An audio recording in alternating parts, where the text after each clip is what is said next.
एक दिन सपना ने मुझे मिलने बुलाया था, पर मैंने मिलने से मना किया। तो सपना ने कहा, अगर तुम नहीं आ सकते तो मैं आ सकती हूँ ना। मैंने कहा, ठीक है। वो आने के लिए रेडी होने लगी। मैंने पूछा, होटल बुक कर दूँ? सपना बोली, नहीं, मैं बुक कर दूंगी। दूसरे दिन उसका मुझे मैसेज आया। उसने कहा, शाम को मुझे मिलने होटल में आ जाना। मैंने कहा, ठीक है, मैं आता हूँ। मैंने घर पर बोल दिया कि आज मेरे दोस्त के घर पर एक कार्यक्रम आयोजित किया है, तो मैं उधर जाने वाला हूँ। और मैं होटल में पहुंच गया और दरवाजे की बेल बजाए। अंदर से आवाज़ आया, नमस्ते दोस्तों, आज की यह कथा बहुत ही सुंदर और रोमांचक होने वाली है। वीडियो को अंत तक देखिए। मेरी उम्र 25 साल है। मैं गांव में रहने वाला हूँ और मैं मुंबई मैं जॉब करता हूँ। दोस्तों, मेरी कंपनी ने मेरी ट्रांसफ़र मुंबई जैसे बड़े शहर, मैं की मुंबई, मेरे लिए नया शहर था। मुंबई में मेरे जान पहचान वाले की रिश्तेदार या कोई दोस्त नहीं था। मैं कंपनी में काम करने वाले मेरे एक लड़के के साथ रहने लगा।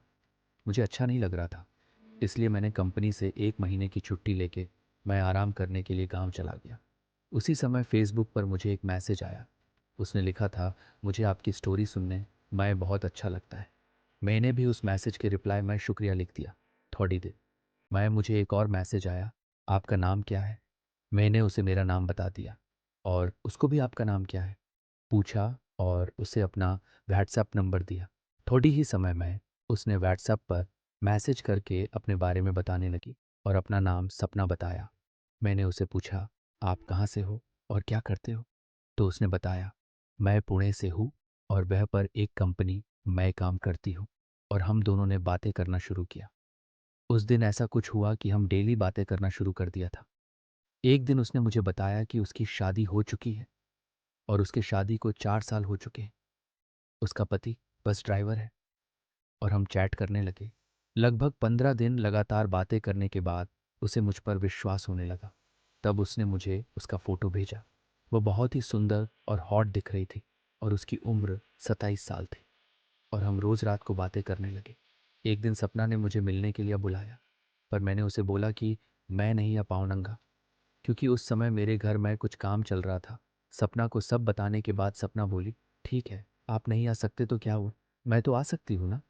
मैंने उसे बोला, ठीक है, आप आ सकती हैं। सपना ये पर आने के लिए रेडी हो गई। मैंने उसे कहा, मैं आपके रहने का कुछ इंतज़ाम करता हूँ, पर उसने कहा कि नहीं, मैं होटल में रह लूँगी। अगले ही दिन अपना का मुझे मैसेज आता है कि मैं होटल में आ गई हूँ, शाम को मुझे मिलने या जाना। मैंने उसे कहा, ठीक है, मैं शाम को होटल पहुँच जाऊँगा। सपना को मिलने जाना था, इसलिए मैंने घर पर बता दिया कि मेरे दोस्त का जन्मदिन है, तो मैं उधर जा रहा हूँ।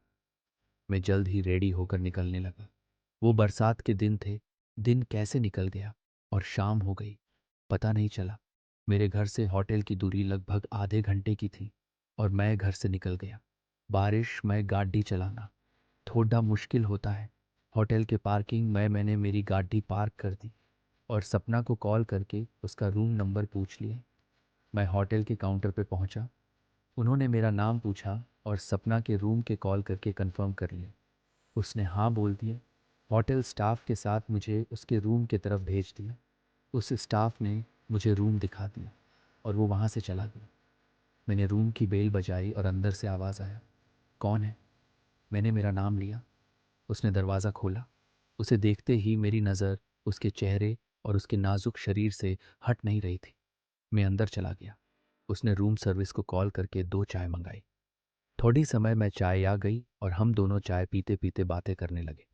उसी समय उसने अपना ब्लैक जैकेट निकालकर मेरे पैरों पर सर रख सो गई और हम बातें करते करते मैंने मेरे हल्के हाथों से उसके बाल सरहना शुरू किया। देखते ही देखते रात के 8 बज गए। सपना ने मुझे कहा, मैं खाना और ऑर्डर करती हूँ, आप क्या खाओगे? माना उसे कहा, मैं तो आपको खाना पसंद करूँगा। उसने कहा, ठीक है, देखते हैं आप मुझे कितना खा पाते हो। और हम हंसने लगे। सपना ने 2 plate chicken masala on order किया। माना उसे पूछा, सपना आपको नॉनवेज खाना पसंद है क्या? उस पर सपना बोली, हाँ, पर मेरे घर पर कोई नॉनवेज नहीं खाता। उसी समय सपना को मैंने मेरे नज़दीक गोदी में खींच लिया और हम दोनों प्यार भरी दुनिया में खो गए। उसकी आंखों से आंसू आने लगे। मैं इतने अच्छे से कर सकता हूँ, इसका उसे अंदाज़ा नहीं था। सपना ने मुझे पूरी तरह से साथ देना शुरू किया। सपना बहुत ही सुंदर थी, उसका नाजुक बदन। लगभग हमने 40 मिनट तक उस तरह से टाइम बिताया। उसके बाद हम दोनों ने फ्रेश होकर खाना खा लिया और हम बातें करने लगे। उस 2 दिन में हमने 10 से 12 बार मन तृप्त कर लिया था। सपना का घर जाने का समय आ गया था। मैंने उसे कहा, तुम्हें ये 2 दिन कैसे लगे उस पर? उसने मुस्कुराकर कहा, मेरे ज़िंदगी के सबसे अच्छे 2 दिन थे। अगर हमारे नसीब में होगा तो फिर कभी हमारी मुलाकात हो जाएगी।